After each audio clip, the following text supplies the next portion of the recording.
ఈరోజు ఈ రథాక్క free release ఫంక్షన్కు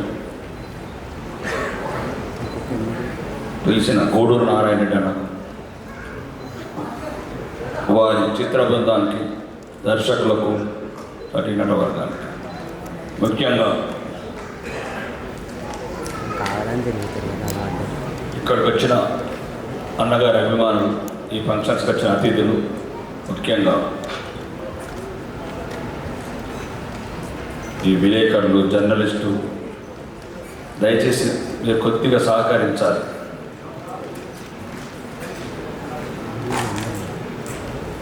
ఈరోజు ఈ ఫంక్షన్ రావడానికి ముఖ్య కారణం నా జన్మం. 5 తరాలు నరకం అనుభవించిన, 500 సంవత్సరాల నిజాం పరిపాలన మేము అనుభవించిన, మీకు సినిమా కావచ్చు, మా పూర్వీకుల నరక యాతన 5 తరాలు. నారాయణమూర్తి అన్న చిన్న సబ్మిషన్ ఇస్తాను తర్వాత, ఎందుకంటే మీకు ఒక చిన్న, మీరు అంటే ఎందుకు ఇష్టం అంటే, నేను హై స్కూల్లో ఉన్నప్పుడు మీ ఫస్ట్ మూవీ చూశాను, అర్ధరాత్రి స్వాతంత్రం. ఎక్కడ పుట్టి ఎక్కడ పెరిగి ఇక్కడికి వచ్చి సచ్చినారా బిడ్డలు, మా బాధలేమి బతుకన్నారా అన్నలు, మా వీరుడు. వాళ్ళు ఎన్కౌంటర్లో చనిపోతే ఆ నీళ్ళలో శవాలుంటే దాని మీద మీరు కెమెరా క్లోజప్లో పెడితే బుల్లెట్ గాయాలు కనబడతాయి. బుల్లెట్ గాయాలు కనబడ్డప్పుడు మీరు అప్పుడు బ్యాక్గ్రౌండ్లో ఏం చూపిస్తారంటే, ఆ కన్న తల్లి చిన్నప్పుడు నుదుటి మీద, బుగ్గ మీద కాటుక ముక్క చూపిస్తారు, దిష్టి దిష్టి. అది స్క్రిప్ట్. ఆ రోజు కన్నీటి పొట్టు. మీకు తెలియాలి తెలంగాణ చరిత్ర. మీరు అనుకుంటున్నారు ఈ తెలంగాణ చరిత్ర మేము ఎన్ని నరకాలు అనుభవించాం. మేము పుట్టే వాళ్ళమే కాదు, సర్దార్ వల్లభాయ్ పటేల్ లేకపోతే మేము పుట్టే వాళ్ళమే కాదు తెలంగాణ. ఎందుకంటే నారాయణమూర్తి గారు ఒక నిజం చెప్పారు, 1947 ఆగస్టు 15 వచ్చిన స్వాతంత్రం. ఇక్కడ సంవత్సరం 13 నెలలు రోజు వేల మంది అత్యాచారాల పాలవుతున్నారు, హత్యల పాలవుతున్నారు, అఘాయితులు. అక్కడున్న ఢిల్లీ మీదున్న భారత ప్రధానికి ఇక్కడ చలనం లేదు. ఇక్కడ జాతి ఉన్నది, చస్తున్నది, చావు బతుకుల్లో ఉంది. రోజు గొడ్డెమ్మలు ఆడుతున్నారు, బతుకమ్మలు ఆడుతున్నారు, నగ్నంగా చంపబడుతున్నారు. నాకు ఆ నాయకుడు లేదు. మా బతుకులకు ఒకే ఒక్క సర్దార్ వల్లభాయ్ పటేల్ గారు ఒక్కరే ఆలోచించారు మా గురించి. తెలంగాణ గురించి ఆలోచించిన ఒక వీరుడు, ఒక ధీరుడు, ఒక మహానాయకుడు, ఒక అవతార పురుషుడు, ఒక కారణ జన్ముడు. అతనే లేకపోతే మేము ఈ ప్రపంచంలోకి వచ్చేవాళ్ళం కాదు. మీరు అంటున్నారు చాలామంది, ఎందుకంటే సర్దార్ వల్లభాయ్ పటేల్ గారు మమ్మల్ని ఫ్రీడమ్ తీసి 51లో చనిపోయాడు. మళ్ళా 12 సంవత్సరాల వరకు గోవా అక్కడనే ఉంది బానిసత్వం. ఆ నాయకుడికి, అక్కడున్న నాయకుడికి ఇక్కడ దేశం మీద లేదు. అప్పటి నుంచి పడితే అన్న వాళ్ళ మునిమన్నుడు మేము 500 సంవత్సరాలు ఏడిచిన కన్నీళ్లకు అక్షంతలు ముట్టుకోవడానికి కూడా దయరాలేదు. ఆ వారసత్వానికి ఇక్కడ ఎన్ని అనుభవించడం మేము చూసినాం. మేము చందమామ కథలు చదవలేదు, ఇక్కడ చందమామ కథలు వినలేదు. మేము ప్రతిరోజు మా అమ్మమ్మలు ఇదే చెప్పేవాళ్ళు. వాళ్ళ అఘాయిత్యాలు, రజాకరీ అరాచకాలు, అత్యాచారాలు, హత్యలు. మీరందరూ చందమామ కథలు వినొచ్చు, బొమ్మరిల్లు కథలు వినొచ్చు. ప్రతిరోజు చిన్నప్పటి నుంచి గత అనిగేవాళ్ళం. మా ఊళ్ళో దేశముఖులు, దూరలు. ఎంత దుర్మార్గం అన్నా, మా తెలంగాణని హింసించి చంపిన రాజుని రాజ్య ప్రముఖ చేసిన నాయకత్వం అన్న ఢిల్లీది. లక్షల మంది అత్యాచారం చేసి చంపిన రాజుని ఎక్కడైనా రాజు ప్రముఖ చేస్తారు అన్న ప్రపంచంలో? అంత కొన్ని రాజులు చేసిన చరిత్ర తెలంగాణ. ఇదే నిజాం నవాబుని రాజు ప్రముఖ ప్రకటించాడు జవహర్లాల్ నెహ్రూ గారు. ఎక్కడ నుండ చరిత్ర చూడండి. అంత కొన్ని రాజు ప్రముఖ చేసిన చరిత్ర తెలంగాణ. మా కన్నీళ్ళు ఎవరికి పట్టరాలేదు, మా అత్యాచారం ఎవరికి లేదు, ఎవరు చూడలేదు. మా బానిసత్వం, మాతృభాషలో చదువుకోలేని మా బతుకులు మీకు సినిమా కావచ్చు, మా జీవితాలు 500 సంవత్సరాలు మా జీవితాలు మేము చూసాం, దొరల ఆగత్యాలు చూసాం. కాబట్టి ఒక్కసారి చెప్తున్నాను, ఈ సినిమా ఎవడు చూడాలి, ఎందుకు చూడాలి, ఎవరి గురించి చూడాలి? మీరు అనుకున్నారన్నా దాని క్యాప్షన్ ఏంటి?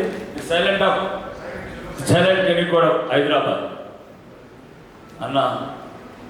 50 ఏళ్ళ తర్వాత మళ్ళీ అదే సౌండ్ అన్న. మీరు అనుకుంటారు 1940 కూడా అనుకుంటున్నారు, 48 అనుకుంటారు, 1990 జనవరి 18 నాడు బహిరంగంగా 25,000 మసీదుల నుంచి జమ్మూ కాశ్మీర్లో మతం మారండి,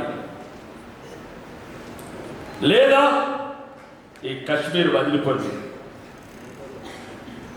హిందువులకు చెప్తున్నాం, 10 నిమిషాలకు ఒక్కసారి భారత స్వాతంత్రం వచ్చిన 43 ఏళ్ళ తర్వాత అన్న మా హిందువుల పరిస్థితి, మా హిందువుల పరిస్థితి.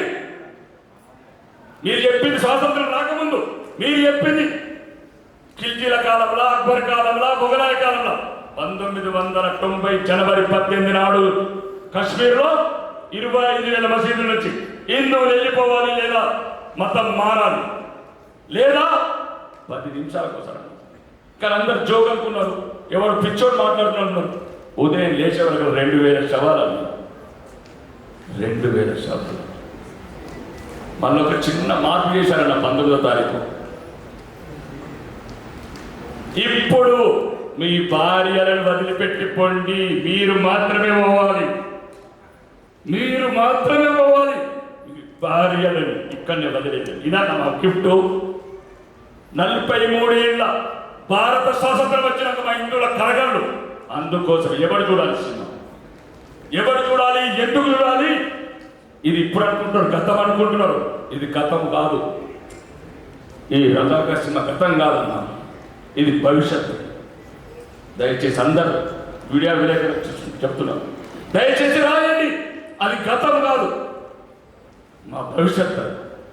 మేము ఎవరిని కొట్టే అవసరం లేదు, కానీ మేము బతకాలన్నా, ఈ ప్రపంచంలో మేము బతకాల. ఎక్కడికి వెళ్ళాలి మేము, ఏ దేశంకి వెళ్ళాలి మేము? ఒక్క సిఏ అన్న సిటిజన్ అమెండ్మెంట్ యాక్ట్ చేసి ఏమైందన్నా, ఏమైంది దేశంలో? ఒకరు ఢిల్లీ ముఖ్యమంత్రి అంటాడు దేశద్రోహం, ఒక్కరు కేరళ ముఖ్యమంత్రి అంటాడు అదే అమలు చేయమంటాడు. అన్న ఏం పాపం చేశామన్న ఇంట్లో, ఏం పాపం చేశాం? రాజన్న సినిమాల, నాగార్జున సినిమా ఎలా బతకగలమమ్మా ఈ పాపాత్ముల లోకంలో? ఎక్కడ బతకాలన్న హిందువులలో? ఎవరు బతికిస్తాం మమ్మల్ని? ఆఫ్ఘనిస్తాన్లో క్లియర్ చేశాం, పాకిస్తాన్లో 20.6% 1% తీసుకొచ్చాం. ఎవరన్నా మాకున్నది? ఎవరు చెప్పండి? ఏ నాయకుడు చెప్తాడు, ఏ రాజకీయం చెప్తాడు, ఏ దేశం చెప్తాడు? ఎంతమంది అన్నా అక్కడక్కడ మిగిలిన ఆఫ్ఘనిస్తాన్ చివరి మిగిలితే 24 మంది తెచ్చుకున్నామన్నా. పాకిస్తాన్ నిన్నగాక మొన్న 2 కూతుర్లను లేపుకొని పోయి రేపు చేస్తే కన్న తగిన చంపేయమంటాడన్నా. మాకు లేదన్న, ప్రపంచంలో హిందువులకు ఉన్నది ఒకటే ఒక దేశం, వాళ్ళకు రావడానికి అనేది ఉంది. మేమెక్కడికి పోవాలో చెప్పండి. చరిత్ర అన్నా, మేము ముస్లింలకు వ్యతిరేకం కాదు, ఇస్లాంకు వ్యతిరేకం కాదు, కానీ మా దేశంలో మేము బతకాలి కదన్నా, మా ధర్మాన్ని మేము కాపాడుకోలేదన్నా. మేము ఇప్పుడు పక్క దేశంలో కిరాతక దేశం 20% ఉన్న జాతిని 1% తెచ్చింది. 4,500 మందిరాలు ఉంటే 20 మందిరాలు తెచ్చింది. ఇక్కడ 88 మసీదులు ఉంటే 6 లక్షల మసీదులు పెట్టింది. ఇది ప్రేమని అన్నా, ఇది కర్మభూమి, ధర్మభూమి. ఎప్పుడు మీరు అన్నట్టు పరమతాన్ని ఎప్పుడు దేశించలేదన్న, కానీ మేము కోరుకుంటున్నాం మమ్మల్ని చంపగలరు, మా బిడ్డలను చంపకండి. వెస్ట్ బెంగాల్ కావచ్చు, పాత బస్తీ కావచ్చు, బైన్సా కావచ్చు, నిజామాబాద్ కావచ్చు, రండి వేరు చూస్తాం. ఇంతవరకు చెప్పండి, ప్రపంచంలో ఏ మసీదులను మందిరం కట్టినమా? కాబట్టి ఇది రజాకర్కి పరిమితం అవుతుంది. చెప్పాలంటే చరిత్ర చాలా పెద్దది. దయచేసి అందరూ సోదరులను అర్థం చేసుకోండి. హిందువుల పట్ల ఇది ప్రపంచ శాంతి కోరుకునే జాతి. శాలివాహనులు, శాతవాహనులు, మౌర్య వంశము, గుప్త వంశం ఎక్కడ ఒక్క మసీదును కూడా ఉంటే చరిత్రలో చెప్పండి.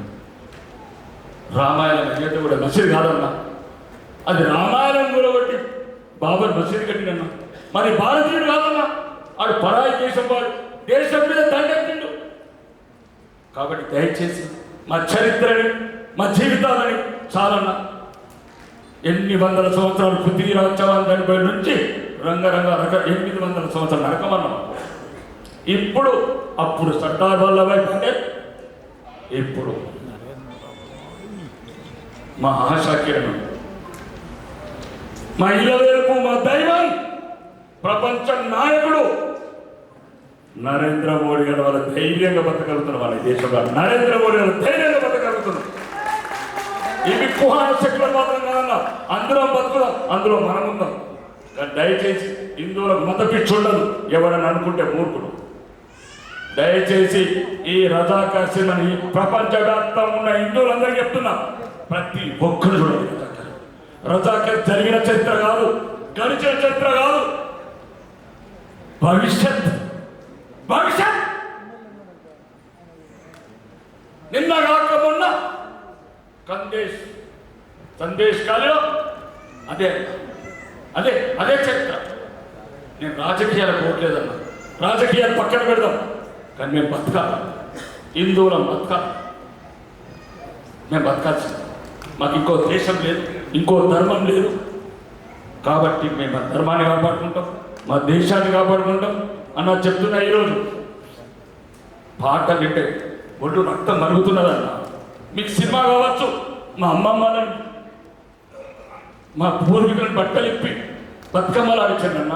బైరానపల్లి కాడ 94 మంది రికార్డెడ్, అన్రికార్డెడ్ 500 మెంబర్స్, 500 మందిని చంపి చుట్టూ నగ్నంగా బతుకమ్మలు ఆడించాను. నా చరిత్ర ఆరాధన చరిత్ర పడుతూ వల్ల మా భవిష్యత్తు ఎట్లా అవుతుంది, మా భవిష్యత్తు ఎట్లా అవుతుంది, మీ భవిష్యత్తు ఎట్లా అవుతుంది, మీ ధర్మం ఎట్లా అవుతుంది. ఎలాంటి పాకిస్తాన్ ఒక్క మందిరం లేదు, బాత్రూమ్ లేని, పరికాలు లేని, స్టోర్ రూమ్ లేని. ఒక్కడన్నా ఒక్క మంది 6 లక్షల బడ్జెట్ కట్టి నియమం అందరం వాళ్ళు మనవాళ్ళు. అది తప్పన్న. ప్రపంచంలో ఉన్న హిందూ ఏదన్నా 24 మంది వచ్చిన చివరికి ఆఫ్ఘనిస్తాన్కి 3 లక్షల మంది ఉంటే కొయ్యంగా మొత్తం చంపంగా అత్యాచారం చేయంగా. చరిత్ర తెలుసుకోవాలి. ఈ రజాకార్ చిన్న భారతదేశమే కాదు, ఈ తెలంగాణ చరిత్ర కాదు, ప్రపంచవ్యాప్తంగా ఉన్న హిందువుల చరిత్ర, హిందువుల కన్నీళ్లు, హిందువుల భవిష్యత్తు. పక్క దేశాలలో మన ఆడబిడ్డలని మానభంగాలు చేసి, అత్యాచారాలు చేసి, ఖండాలుగా వస్తున్నప్పుడు చరిత్ర పునరావృతం కావాలి. ఇంకొకరిని కొట్టకు, నిన్ను కొట్టకుండా చూసుకో. ఇంకొకరిని చంపకు, నేను చంపకుండా చూసుకో. ఈరోజు నేను గర్వంగా చెప్తున్నాను, భారతీయ జనతా పార్టీ కార్యకర్తలు చెప్తున్నాను, నా జాతి ఒక్కడొక్కడు కాపాడు, ఒక్కరిని కాపాడుతాను. కాబట్టి అన్న, మా జీవితాలన్నీ కన్నీళ్ళు, మా చరిత్ర అంతా కన్నీళ్ళు. ఎందుకంటే మీరు చెప్పారు కొన్ని, మాకు మతం ముఖ్యం కాదన్నా, ఇంకొక మతం నించో, కానీ మహామతం బతకాలి. కాబట్టి దయచేసి ఈ వేదికగా చెప్తున్నా, ఎవరైనా సరే విలేకరు దయచేసి ప్రత్యేకంగా చెప్తున్నా, ప్రపంచవ్యాప్తంగా ఉన్న హిందువులు చూడాల్సి వచ్చింది.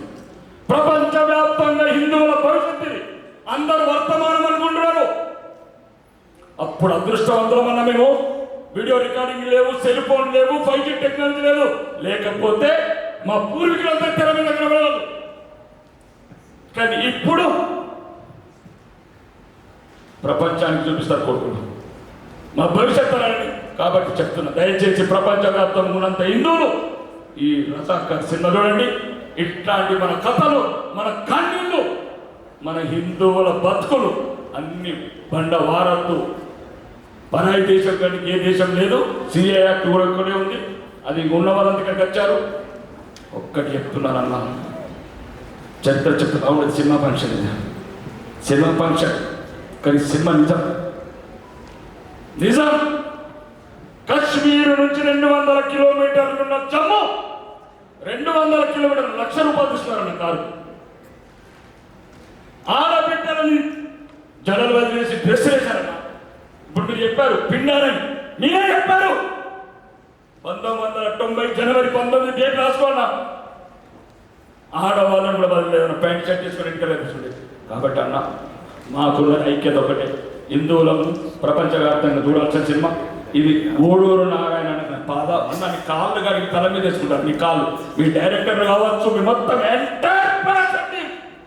మీ కాళ్ళు గారికి మా తల్ల మీద పోసుకున్నా మా పాపం పోదన్న. ద్రోహులమైన మా జాతికి ద్రోహులమైన. కాబట్టి చెప్తున్నా, ఈరోజు ప్రపంచవ్యాప్తంగా భవిష్యత్తులో హిందువుల బతకాల, మన భారతదేశంలో గౌరవంగా బతకాలంటే రజాకర్ సిద్ధపడి. ఇది గతం కాదు, ఇది రాబోయే చరిత్ర. బోలో భారత్ మాతాకి. Thank you so much sir. Sir యొక్క ఆవేదనని వారి మాటల్లో మనకి వినిపించారు.